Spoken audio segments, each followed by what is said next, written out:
Magandang araw. Meron bang taong gusto ang kalamidad? Siguro sasabihin niyo wala. Dahil yun ay nagdudulot ng perwisyo sa tao at maging sa trabaho. Si Red ay panganay sa dalawang magkapatid. Bunso naman si Purple. Anak mayaman sila. Dahil negosyante si Arturo. Bagamat matagal nang patay ang kanilang mami, ay hindi na nag-asawa pa si Arturo. At inasikaso na lang nito ang pagpapaunlad ng kanilang kabuhayan. Si Red naman ang nakakatulong niya sa kanilang negosyo. Ano ba naman yan, Red? Ang dami ko nang ipina-blind date sa'yo. Pero hanggang ngayon kahit isa wala kang nagustuhan sa kanila. Inis na sabi ni Arturo habang nag-aalmusal sila. Daddy naman, anong magagawa ko? Isa wala akong magustuhan sa kanila eh. Mo naman kasi mga sosyal na anak ng mga business partners natin ang nirireto niyo sa akin. Ay nako, baka naman hanggang ngayon minamahal mo pa rin yung ex-girlfriend mo. Dugtong pa ni Arturo na huminto na sa pagkain. Daddy, 8 years na po kaming tapos ni Monique at matagal ko na siyang nakalimutan. Sagot pa ni Red na tumingin pa sa ama. Ganun naman pala. Bakit wala ka pa rin girlfriend hanggang ngayon? Alalahanin mo, Red. 33 ka na. Lampas ka na sa kalendaryo. Katwiran naman ng ama. Dad, lalaki po ako. So okay lang kahit ilang taon pa akong mag-asawa. Pero ang gusto ko, mabigyan mo na ako ng apo. Tingnan mo nga ang kapatid mong si Purple. Naunahan ka pa. Si Purple ay bata ng 3 taon kay Gray, ngunit 2 taon ng kasal at may 1 taon ng anak na babae. Iba-iba po talaga ang kapalaran ng tao, Dad. Saka hindi naman po tama na pilitin niyo akong mag-asawa, Daddy. Kasi baka mamaya sa kapipilit ninyo makapag-asawa na ako, lalo lang magkamali. Hindi niyo naman po siguro gusto yun, di ba? Parang naglalambing namang tanong ni Red sa ama. Ay nako, bahala ka na nga.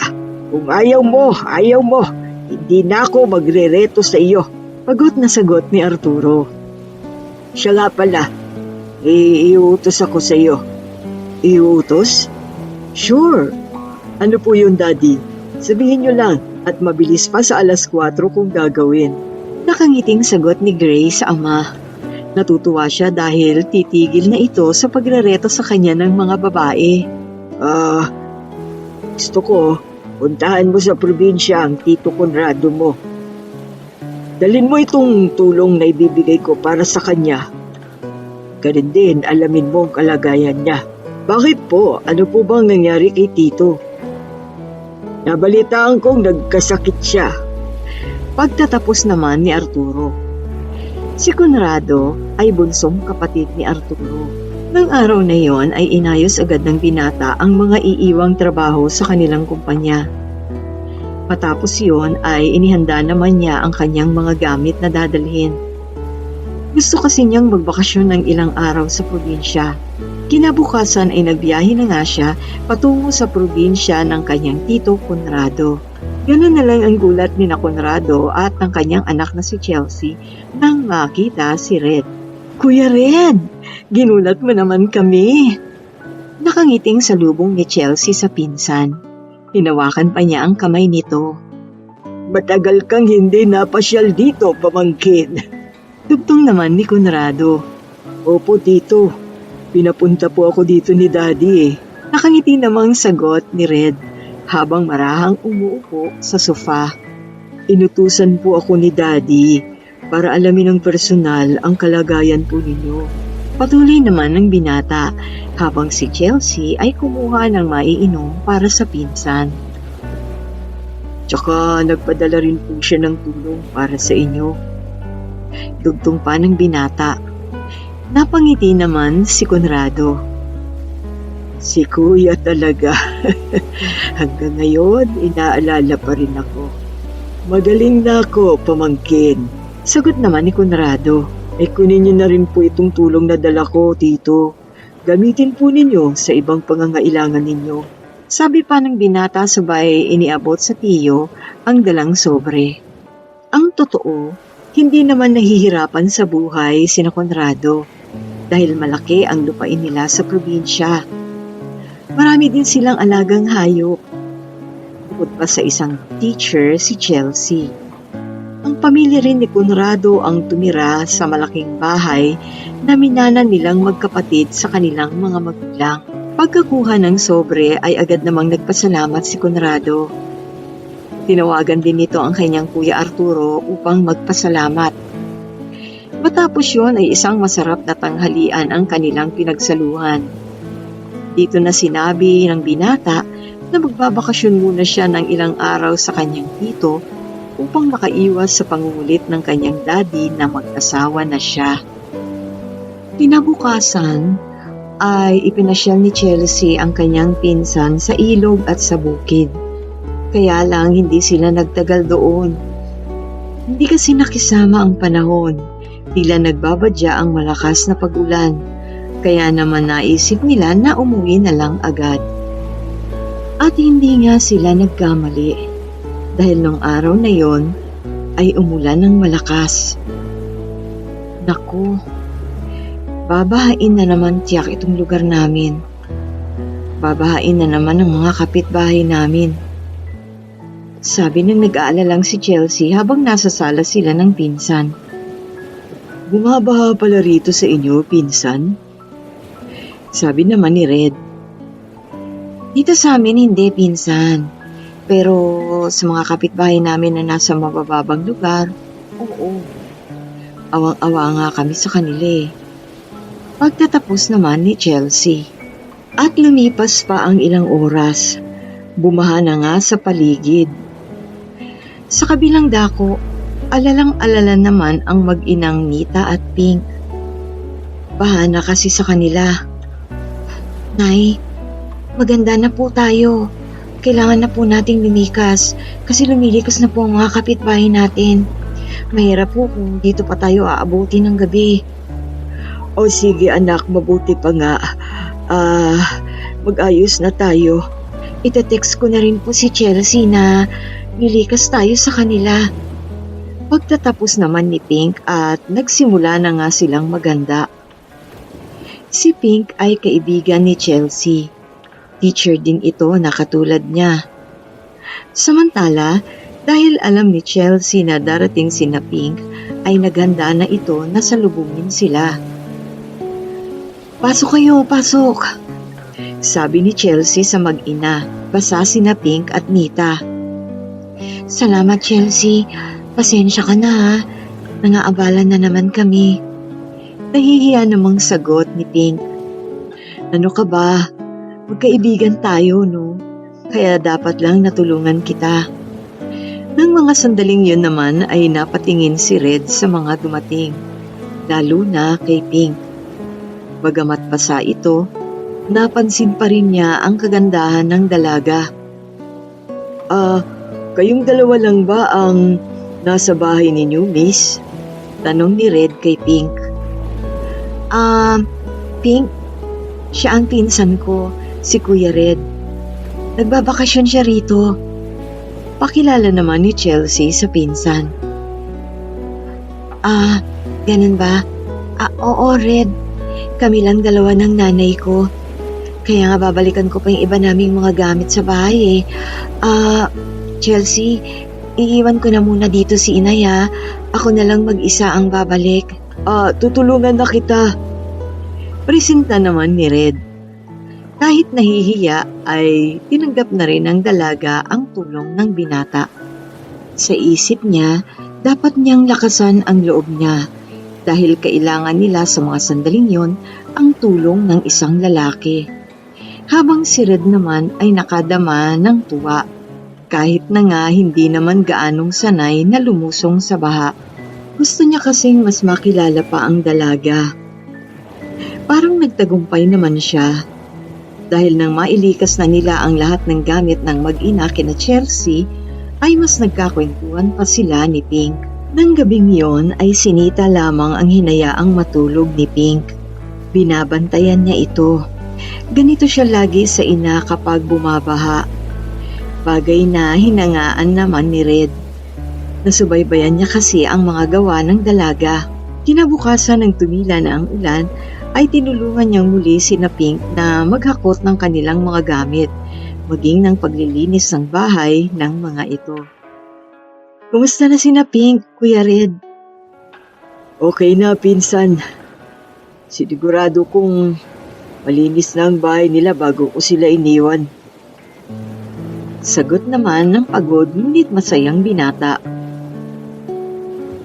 Kaya pala, mukhang pagod ka, pamangkin. Tugtong naman ni Conrado. Okay lang po, tito. Nakatulong naman po ako.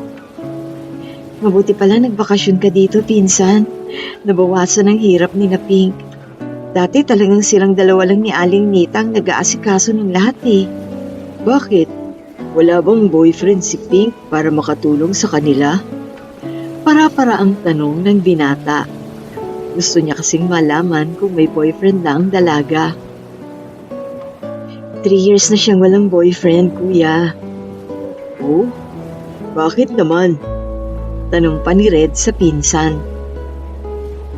Kasi yung dati niyang nobyo, gusto siyang isama sa Amerika. Ayaw naman niyang iwan ng nanay niya. Kaya nagkahiwalay sila nung lalaki. Kwento naman ni Conrado, para namang hinaplos ang puso ng binata sa narinig sa tito. Mabuting anak po pala siya. Maganda, mabait at masipag pa, kuya. Alam namin yun, dahil high school pa lang magkaibigan na kami. Pagbibida pa ni Chelsea sa kaibigan.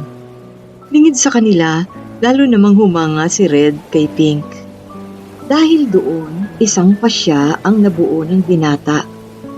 Tinawagan niya ang kanyang daddy.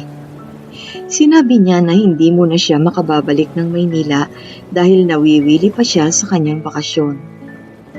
Dahil tiwala sa mga kasama ng binata, pumayag naman si Arturo. So, ako muna pala ang tutulong sa inyo sa company, Daddy. Maarting sabi ni Purple nang makarating ito sa kanilang bahay. May pagkamaarte nga si Purple, ngunit mabait naman ito at mahal na mahal ang kanilang ama. Oh, anak. Kasi nawiwili ang kuya mo sa kanyang bakasyon. Pinagbigyan ko siya dahil ngayon lang naman nangyari ito. Paliwanag naman ng ama sa anak. It's okay, Daddy. I'm willing to help you naman. Pagtatapos ni Purple. Sa kabilang dako, lalo pang lumalim ang nadarama ni Red para kay Pink. Madalas na niya itong naaalala at ibig na laging nakikita. Kaya naman madalas niya itong ihatid at sunduin sa paaralang pinagtuturuan nito. Siyempre, lagi niyang isinasabay ang pinsang si Chelsea para hindi makatanggi ang dalaga. Naikinatuwa naman ni na Conrado at Chelsea. Dinadalaw din ng binata ang dalaga sa kanilang tahanan. Anak, yun bang si Red nanliligaw sa'yo? Tanong ni Mita sa anak isang gabi matapos umalis ng kanilang bahay ang binata. Wala naman po siyang sinasabi, Nay. Sagot naman ng dalaga habang naghahanda para matulog. Kung sa bagay, matagal ka na rin walang nobyo. Mukha ring mabait at magalang si Red. Isa pa, pinsan siya ni Chelsea. Sabi naman ni Nita na tila iniisip ang magagandang ginawa para sa kanila ng binata. Hindi po siya nanliligaw sa akin, Nay. Ayoko rin naman pong maging asyumera para isipin na manliligaw siya. Taga Maynila po siya at maraming magagandang babae po doon. Pagtatapos ng dalaga at umiwas pa ng tingin sa ina. Ang totoo, may nadarama na si Pink para sa binata. Ngunit natatakot siya. Takot siyang umasa dahil Baka hindi naman siya gusto ng pinsan ng kaibigan. Takot din siyang muling mapag-iwanan at masaktan. Kaya ngayon ay nalilito siya kung dapat pa ba siyang magmahal. Kuya Red, may damdamin ka ba sa best friend ko? Gusto mo ba siya? Tanong ni Chelsea sa pinsan habang nasa terrace sila ng kanilang bahay. Siya ba ang dahilan kaya ayaw mo pa rin bumalik sa Maynila? Dugtong pa niya. Gusto ko siya, Chelsea. Walang alinlangang sabi ng binata sa pinsan. Pero hindi pa ako naliligaw sa kanya. Pero ipinararamdam ko naman yun sa kanya. Paliwanag pa ng binata. Naku, hindi dapat ganun, kuya. Kung gusto mo siya, dapat magtapat ka. Dahil kung paramdam lang, hindi papansinin niyo ni Pink. Sabi naman ni Chelsea na napangiti pa ng maliit. Napaangat naman ang ulo ang binata. Tumingin pa ito kay Chelsea, saka nagsabing, ganun? Oo naman kuya, kilala ko si Pink. Hindi mo siya mapapasagot sa pagpaparamdam lang o kaya ay sa palipad hangin. Gusto niya yung may katibayan, may pinanghahawakan. Muling paliwanag ni Chelsea. Dahil doon, isang pasya ang nabuo ng binata. Liligawan niya ang dalaga. Sisikapin niyang bago pa siya bumalik ng Maynila ay napasagot na niya ito. Minsan niyaya niyang mamasyal si Pink. Dahil wala namang pasok, sumama naman ito. Nagdala ng mga pagkain ng binata upang doon sila kumain sa tabing ilog. Sa isip niya, doon na siya magtatapat sa dalaga. Masayang-masaya naman ang dalawa nang makarating sa tabing ilog. Doon sila nagkwentuhan, naligo at kumain. Sisimulan na sana ng binata ang pagtatapat sa dalaga nang bigla namang nagsalita si Pink. Tingnan mo ang langit, Red, oh. Parang nagbabadya ng malakas na ulan. Mabuti pa umuwi na tayo. Nag-aalalang sabi ng dalaga. Bumagsak naman ang balikat ng binata. Kahit nakadama ng pagkadismaya ay hindi na tumutol pa ang binata. Sa halip ay tinulungan niya ang dalaga na magligpit ng kanilang mga gamit. Natawa naman si Conrado nang malamang hindi nakapagtapat ang pamangkin. Ganun pa man ay hindi sumuko ang binata. Talagang pursigil siyang mapasagot ang dalaga. Kaya naman nang muli itong dumalaw kina Pink, ay doon na siya nagtapat ng pag-ibig kay Pink. Sa isip niya, dito, kahit na umulan, makakapagtapat ako. Kaya dito na ako magsasabi sa kanya. Kaya naman nang mapagsolo sila, ay gusto kita, Pink. Una pa lang na makita kita nung baha nung lumikas kayo kina Chelsea. Naramdaman ko na ito. Ikaw ang dahilan kaya di pa rin ako umaalis kina Tito Conrado. Pagtatapat ng binata, lumakas naman ang pintig ng puso ng dalaga. Halos hindi siya makapagsalita. Napakasaya niya dahil ngayon ay alam na niyang gusto rin pala siya ng lalaking gusto niya. Sana bigyan mo ko ng pagkakataon na mapatunayan sa iyo ang pagmamahal ko. Tugtog pa ng binata habang nakatitig sa mga mata ng dalaga. Taga Maynila ka. Hindi kaya tulad ka rin ng ex-boyfriend ko na ilalayo lang ako kay inay? Nag-aalala namang tanong ng dalaga. Kahit kasi mahal din niya ang binata, ay ayaw pa rin niyang iwang nag-iisa ang kanyang ina. Lalo na at nag-iisang anak lamang siya. Natuwa naman ang binata sa mga narinig sa dalaga. Lalo niyang napatunayan na si Pink na nga ang babaeng kanyang hinahanap. Isang babaeng mabuting anak, pagkat ito ay magiging mabuting asawa at ina rin sa kanyang magiging asawa at anak. Hindi kita ilalayo kay Aling Nita. Alam kong mahal mo siya. At dahil mahal kita, lahat ng mahalaga sa iyo ay mahalaga na rin sa akin. Tulad mo, ayoko ring pabayaan ang aking magulang.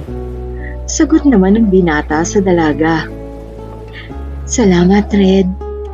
Sabi naman ni Pink na may maaliwalas ng mukha. Kung tatanggapin mo ang pag-ibig ko, makakaasa ka na kung saan tayo naroroon, isasama natin ang iyong ina. Pangako ni Red na waring tumunaw sa puso ng dalaga. Ginibangan nito ang tila pader na pumipigil sa pag-agos ng kanyang pag-ibig para sa binata. Ganun pa man, lumipas pa ang ilang buwan bago tuluyang tinanggap ng dalaga ang pag-ibig ni Red. Samantala, upang huwag matambakan ng trabaho, naisip ni Red na mag-work from home. Dahil sa akin, nag-work from home katuloy. Nakukonsensyang sabi ni Pink sa nobyo nang dalawin siya nito sa kanilang bahay. Ako may gusto nito. Malambing namang sagot ng binata. Pero sinagot na kita. O di, pwede ka nang bumalik sa Maynila para magampanan mo naman ang obligasyon mo sa kumpanya ninyo at dalawin mo na lang ako dito. Ayaw mo ba akong makasama dito? Nagpapaawa namang sabi ng binata sa dalaga at nagpout pa ito. Siyempre, gusto ko. Kaya lang, ayoko namang makaabala sa trabaho mo.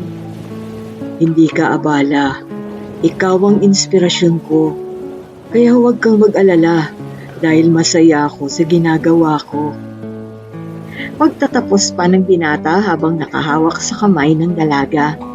Samantala, nalaman ni Arturo buhat sa anak na may girlfriend na ito.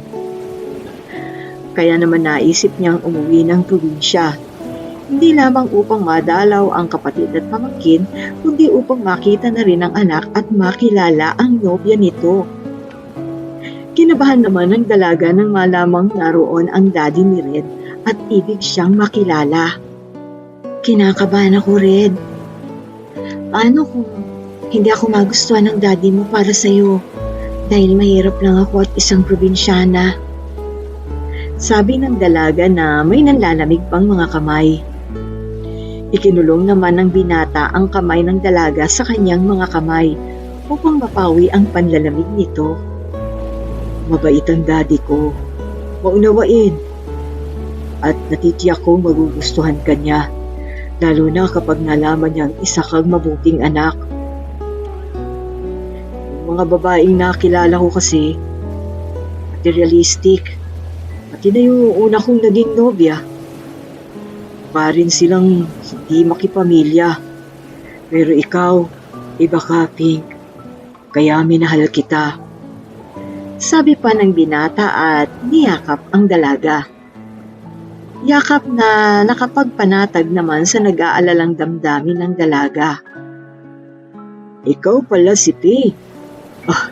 Maganda ka nga palang talaga. Nakangiting sabi ni Arturo matapos nakamayan ang dalaga. Ngumiti naman ang dalaga at bahagyang napayuko. Hindi naman po, sir. Nahihiya pa niyang sabi. Dito na lang ang itawag mo sa akin. Anyway, girlfriend ka naman ni Red. Sabi naman ni Arturo. Sige po, Tito Arturo. Nahihiya naman niyang sagot. Kailan niyo naman balak na pakasal itong anak ko? Po? Gulat na sagot ng dalaga. Napamulagat pa siya. Pero Tito Arturo, isang buwan ko pa lang po siyang boyfriend. Oh, wala naman sa tagal yon ng pagiging mag-steady. Meron ngang iba, 12 years pang mag-steady pero nagkahiwalay din. Paliwanag naman ni Arturo. Natuwa naman si Red dahil ang totoo ay gustong-gusto na niyang pakasalan ang dalaga. Aba, magpakasal na kayo, iha. Maawa naman kayo sa akin. Bigyan niyo naman ako ng pagkakataon na makita at ma-enjoy pa ang magiging apo ko. O hayan, babe. Inunahan pa ako ni Daddy na magsabi sa'yo. Makakasal ka ba sa akin? Pagsasamantala ni Red sa pagkakataon. Nagulat naman ang dalaga sa tanong ng binata. Lalo na nang duputin nito sa kanyang bulsa ang isang maliit na kahon na may lamang singsing. Paano ka naman nagkasingsing agad? Gulat at natatawang sabi ng dalaga habang minamasdan lang sila ni Arturo, Conrado at Chelsea. Pagkatanggap mo pa lang ng pag-ibig ko, inihanda ko na ito. Dahil sigurado na ako na ikaw ang gusto kong makasama habang buhay. Sabi naman ng binata habang nakatitig sa mga mata ng dalaga. Napapaluha naman si Pink. Hindi dahil sa lungkot, kundi dahil sa saya. Mag-yes ka na, best friend! Masayang udyok ni Chelsea. Oo naman, magpapakasal ako sa'yo, Red. Naiiyak na bulalas ni Pink. Nang marinig yun ay agad nang isinuot ng binata sa daliri ng dalaga ang singsing, sabay yakap dito. Parang hindi na nila pansin ang mga tao sa kanilang paligid, habang nagpalakpakan naman ang kanilang mga mahal sa buhay. Ayos pala ang pagpunta ko rito. Sabay propose na ng anak ko. Tumatawang pagtatapos ni Arturo. At masaya nilang pinagsaluhan ang masasarap na punang inihanda ni na Chelsea. Makalipas ang 3 buwan ay idinaos nga ang ingranding kasal ni na Pink at Red. Alam mo, para talaga tayo sa isa't isa eh. Kasi tingnan mo nga yung pangalan natin oh. Halatang meant to be.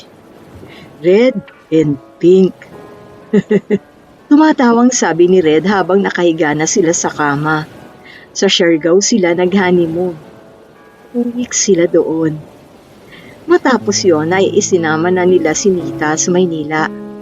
Doon na sila tumira sa malaking bahay ni na Red kasama si Arturo. Dito hindi na kami babahain ni Inay, love. Nakangiting sabi ng babae sa asawa. Oo nga, love. Pero alam mo, may parte ng puso ko na natutuwa sa baha. Bakit naman? Dahil doon ako nakakilala ng isang mabuting babae na mamahalin ko pala habang buhay. At ikaw yun, Pink. Sabi pa ni Red sabay halik sa mga labi ng asawa. Makalipas ang 1 taon, ay isang sanggol na lalaki ang isinilang ni Pink. Sanggol na lalong nagpatibay sa kanilang pagmamahalan. Wakas. Maraming salamat po sa inyong pagsubaybay. Sana po ay huwag ninyong kalimutang mag-like, mag-share at mag-subscribe sa ating YouTube channel. Hanggang sa muli, dito pa rin sa Dear Ocean.